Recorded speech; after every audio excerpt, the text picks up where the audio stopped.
আসসালামু আলাইকুম প্রিয় দর্শক, জানিয়ে দেব এইমাত্র পাওয়া আপডেট সংবাদ। শুরুতে জানাবো সংবাদ শিরোনাম, এরপর থাকবে বিস্তারিত। গুরুত্বপূর্ণ আপডেট সংবাদ পেতে আমাদের সাথেই থাকুন। জানাবো নির্বাচন পেছানোর কোনো পরিকল্পনা নেই, মন্তব্য প্রেস সচিবের। এছাড়াও জানাবো ফ্যাসিবাদ মুজিববাদদের বিরুদ্ধে লড়াই চলবে, নাহিদ ইসলাম।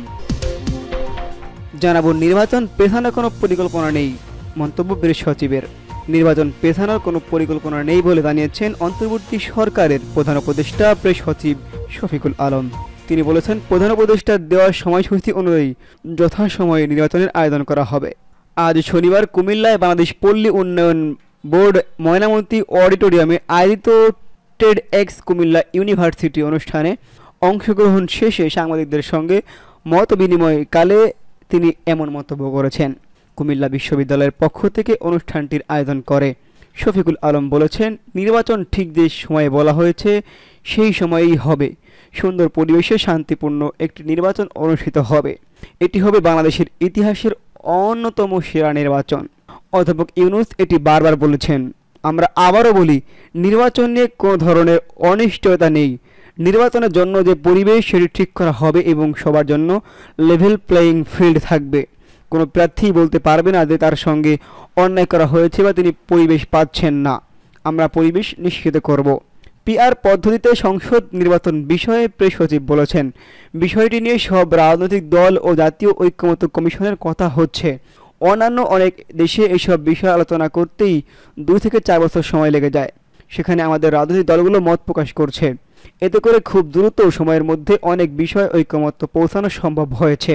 তিনি বলেন, এরপর আমরা আশা করছি জুলাই সনদে সবাই সই করবে। তারপর আমরা সবাই নির্বাচনের পরিবেশে ঢুকব। বৃষ্টির এই মৌসুম শেষ হলেই দেখবেন যে বাংলাদেশের গ্রামগঞ্জে আনাচে কানাচে নির্বাচনের হাওয়া বইছে। অনেক বছর ধরে বাংলাদেশের যুবকরা ভোট দিতে পারেনি। দেশের আইন শৃঙ্খলা পরিস্থিতি নিয়ে শফিকুল আলম বলেছেন, আইন শৃঙ্খলা পরিস্থিতি নিয়ন্ত্রণে আমরা যথেষ্ট চেষ্টা করছি। কিছু কিছু ক্ষেত্রে আমরাও ফলও পাচ্ছি। অপ্রীতিকর যেসব ঘটনা ঘটেছে সেগুলো জড়িত প্রত্যেককেই গ্রেপ্তার হচ্ছে, কিন্তু ক্ষেত্রে বিশেষ করে আইন সংশোধন করে ধর্ষণের ক্ষেত্রে আমরা দ্রুত বিচার করছি। এছাড়া গোপালগঞ্জ ইস্যুতে একটি প্রশ্নের জবাবে প্রেস সচিব শফিকুল আলম বলেছেন, যারা সেদিন আইন নিজের হাতে তুলে দিয়েছেন, যারা সহিংসতা জড়িত ছিলেন, আমরা সবাইকে আইনের আওতায় আনার চেষ্টা করছি। অনেকেই গ্রেপ্তার হচ্ছেন। এদিকে ফ্যাসিবাদ মুজিববাদদের বিরুদ্ধে লড়াই চলবে। প্রতিবেদন বাংলাদেশ প্রতিদিনের। মুজিববাদদের বিরুদ্ধে ফ্যাসিবাদের বিরুদ্ধে লড়াই করছি। এ লড়াইয়ে আমরা জিতবই বলে মন্তব্য করেছেন জাতীয় নাগরিক পার্টির আহ্বায়ক নাহিদ ইসলাম। তিনি বলেছেন, আমরা জানি সামনে আরও একটি লড়াই আসছে। আমরা সেই লড়াইয়ের জন্য প্রস্তুতি নিচ্ছি। সাহসিকতার সঙ্গে সেই লড়াই মোকাবিলা করতে হবে। গেল শুক্রবার 18 জুলাই দুপুরে বিচার সংস্কার ও দেশ পুনর্গঠনের লক্ষ্যে জুলাই পদযাত্রায় অংশ নিয়ে মুন্সিগঞ্জ শহরের কৃষি ব্যাংকের চত্বরে পথসভায় এসব মন্তব্য করেছেন নাহিদ ইসলাম। তিনি বলেছেন, গোপালগঞ্জে ফ্যাসিবাদদের হামলা করেছে, আরও হামলা হবে, কিন্তু আমাদের দমন করা যাবে না। পাড়ায় পাড়ায় প্রতিবাদের সংস্কৃতি গড়ে তুলতে হবে।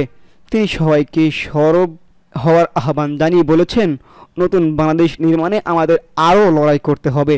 আমরা প্রতিবাদ করতে শিখেছি। আমরা আমাদের অধিকার ও মর্যাদা নিশ্চিত করেই ঘরে ফিরব। মুন্সিগঞ্জে অবৈধ বালু উত্তোলন, নদী ভাঙন, সড়কপথের বেহাল দৃশ্য এবং চিকিৎসা ব্যবস্থা প্রসঙ্গে নাহিদ ইসলাম বলেছেন, মুন্সিগঞ্জে নদী ভাঙন হচ্ছে, চাঁদাবাজি হচ্ছে। প্রতি মাসে নদী ভাঙনে নতুন নতুন জলবায়ু উদ্বস্ত হচ্ছে।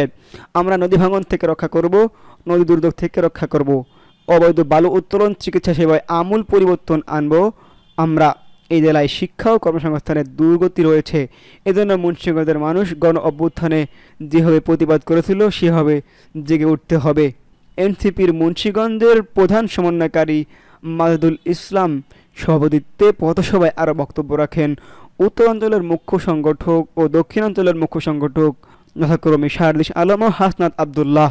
এই সময় আরও উপস্থিত ছিলেন সদস্য সচিব আক্তার হোসেন, জ্যেষ্ঠ যুগ্ম আহ্বায়ক সামান্তা শারমিন ও যুগ্ম আহ্বায়ক ডাক্তার তাসনিম জারা সহ এনসিপির অঙ্গ সংগঠনের নেতাকর্মীরা।